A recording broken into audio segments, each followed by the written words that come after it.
पिता कहते हैं अपना घर होना चाहिए और बेटा अपनी पूरी जिंदगी कैलकुलेट करने लगता है, क्योंकि उस एक सेंटेंस में सिर्फ एक घर नहीं होता, उसमें लोन होता है, ईएमआई होती है, डाउन पेमेंट होती है, मैरिज डिले होती है, रिस्क खत्म होता है और कई बार पूरी जवानी गिरवी रखनी पड़ती है।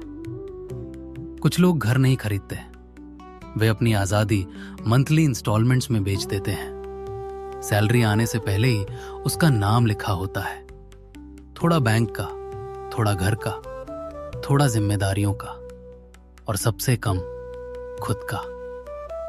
महीने की पहली तारीख सैलरी डे नहीं होती, सर्वाइवल का रीसेट बटन होती है।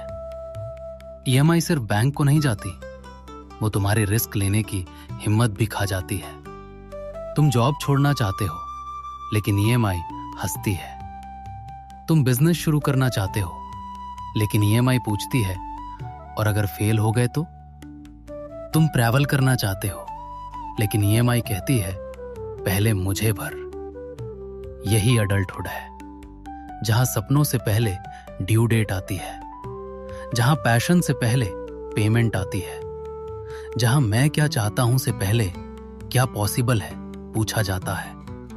और धीरे धीरे तुम एम्बिशियस नहीं रहते, तुम प्रेडिक्टेबल बन जाते हो, क्योंकि कुछ लोगों के लिए रिस्क लग्जरी होता है।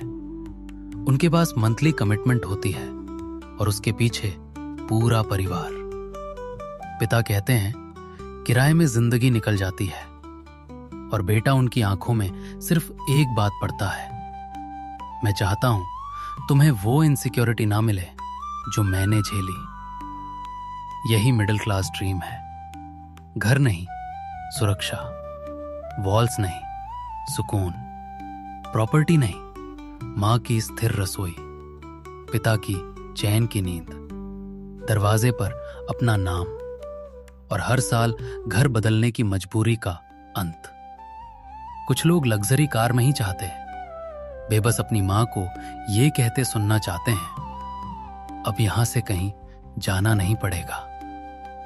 यही सपना है और इसलिए कई बेटे घर नहीं खरीदते, वे अपने पिता का अधूरा सपना उठाते हैं, लेकिन उसकी कीमत सिर्फ पैसे नहीं होती। कम लेट नाइट्स, कम मिस्टेक्स, कम एक्सपेरिमेंट्स, कम फ्रीडम, ज्यादा ओवरटाइम, ज्यादा कॉम्प्रोमाइज, ज्यादा चुप्पी और बहुत ज्यादा कैलकुलेशन।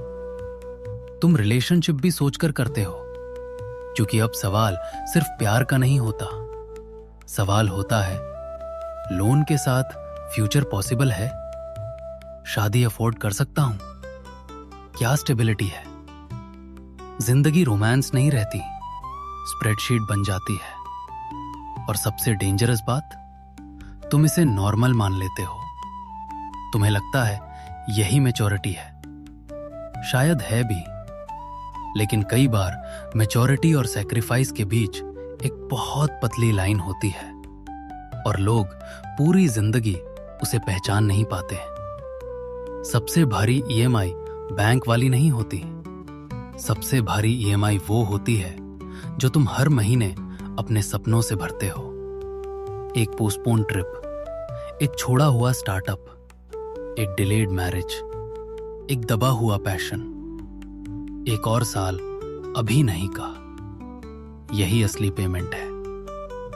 कुछ लोग ईएमआई नहीं भर रहे, वे अपने पिता का अधूरा सपना चुका रहे हैं और शायद यही सबसे भारी मोटिवेशन है। मैं घर इसलिए नहीं खरीदना चाहता कि लोग मुझे सेटल्ड कहें, मैं बस इतना चाहता हूं कि मेरे पेरेंट्स किराए की इनसिक्योरिटी में बूढ़े ना हो, ताकि पिता को हर साल रेंट इंक्रीज देखकर चुप ना होना पड़े, ताकि मां को रसोई सजाते हुए ये ना सोचना पड़े पता नहीं अगले साल यहां रहेंगे भी या नहीं, ताकि एक दिन घर सिर्फ एड्रेस ना हो, सुकून हो। लेकिन सुनो, घर बनाते बनाते खुद को मत तोड़ देना, ईएमआई भरते भरते अपनी आत्मा एम्प्टी मत कर देना। स्टेबिलिटी जरूरी है, लेकिन जिंदा रहना उससे भी ज्यादा जरूरी है, क्योंकि सेटल दिखना और अंदर से खत्म होना सक्सेस नहीं है। अगर तुम भी हर महीने सिर्फ पैसे नहीं, अपनी फ्रीडम का हिस्सा भर रहे हो, तो यकीन मानो तुम वीक नहीं हो। तुम बस उन लोगों में से हो जो घर नहीं खरीद रहे, वे अपनी अगली पीढ़ी के लिए डर खत्म कर रहे हैं।